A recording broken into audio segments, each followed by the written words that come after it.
Você sabe o que vem a ser a escola dos estoicos? Por que ela é tão importante até hoje? Por que o caminho da felicidade estoica é tão falado em todos os campos?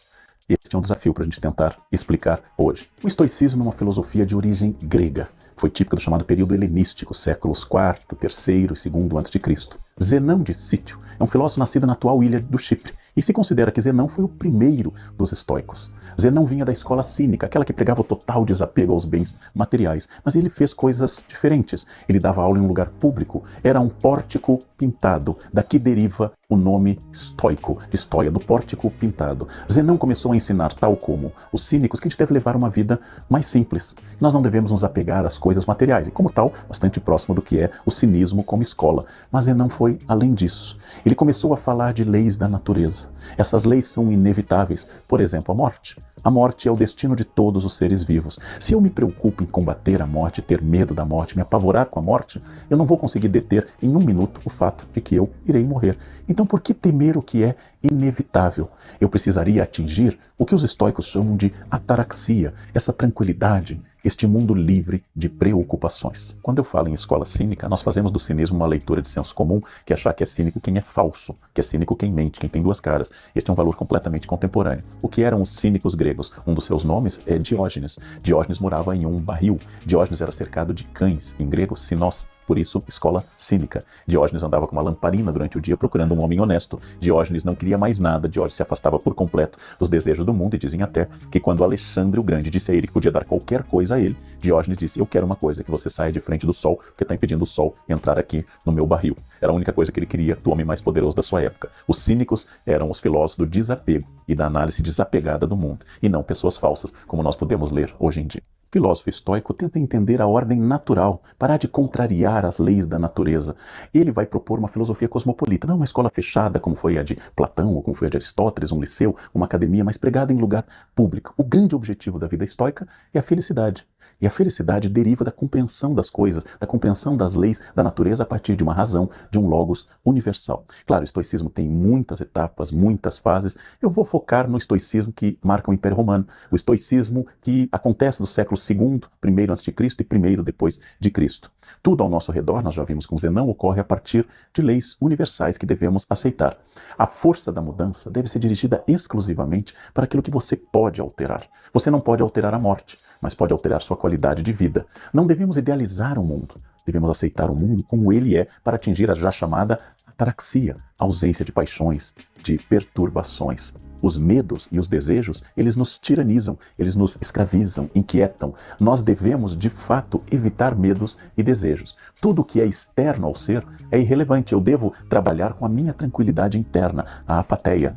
O estoicismo tem um princípio de resignação diante das coisas que o cristianismo gostou muito. Não é à toa que os cristãos antigos preservaram tantos textos estoicos, porque viram na sua leitura de estoicismo uma espécie de raiz do próprio cristianismo. Por isso que existe também um estoicismo adaptado e até um pouco mudado pelos cristãos. E até hoje o estoicismo continua sendo adaptado por pessoas diferentes que até saem um pouco da tradição grega e falam de um estoicismo diante de um mundo líquido, de um estoicismo empreendedor que vai buscar as leis do mercado e assim por diante. Mas eu estou aqui preocupado com o estoicismo, especialmente aquele que se difundiu na época do Império Romano, entre pessoas que falavam grego, como Epicteto, ou falavam latim, como Sêneca e o imperador Marco Aurélio, ainda que Marco Aurélio tenha produzido a sua famosa obra, Meditações na Língua Grega. Vamos pensar um pouco sobre o que estes autores, Epicteto, Sêneca e Marco Aurélio, disseram. O escravo de origem grega do século I da era cristã, Epicteto, disse que se você quiser ser livre, só há um caminho: o desprezo das coisas que não dependem de nós. Bastante claro e coerente com o estoicismo. Qualquer pessoa capaz de te irritar se torna teu mestre. Ele consegue te irritar somente porque você permitiu ser perturbado por aquela pessoa.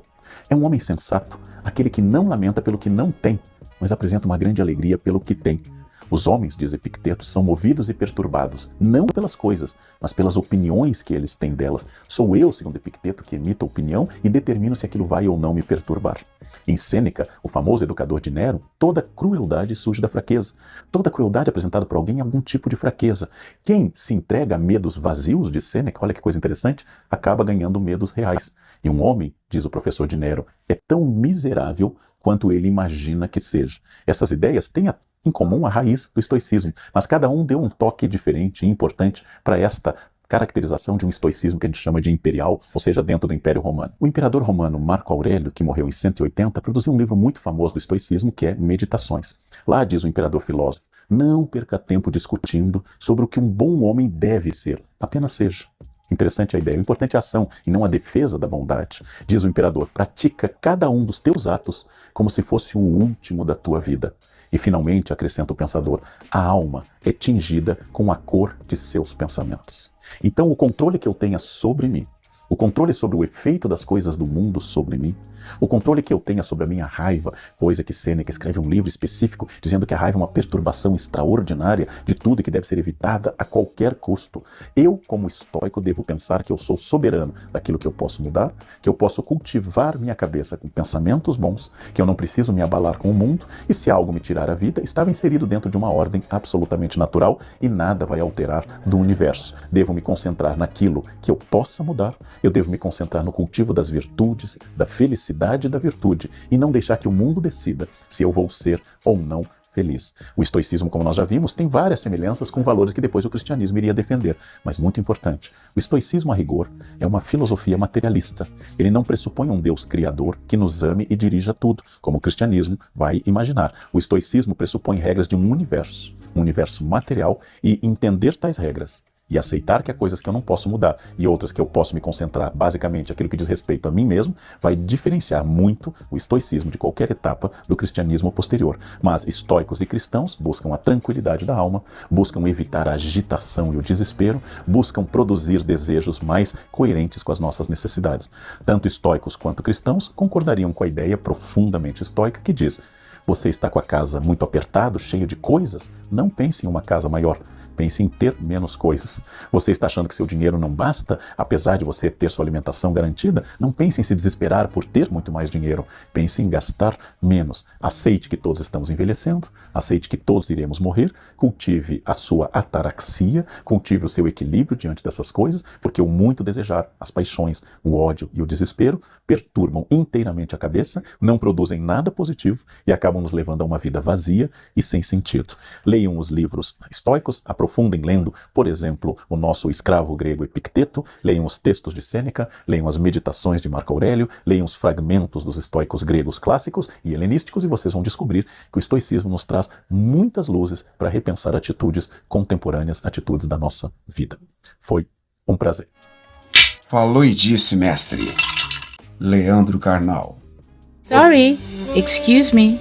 Se inscreva no canal, deixe seu like e o seu comentário. Thank you!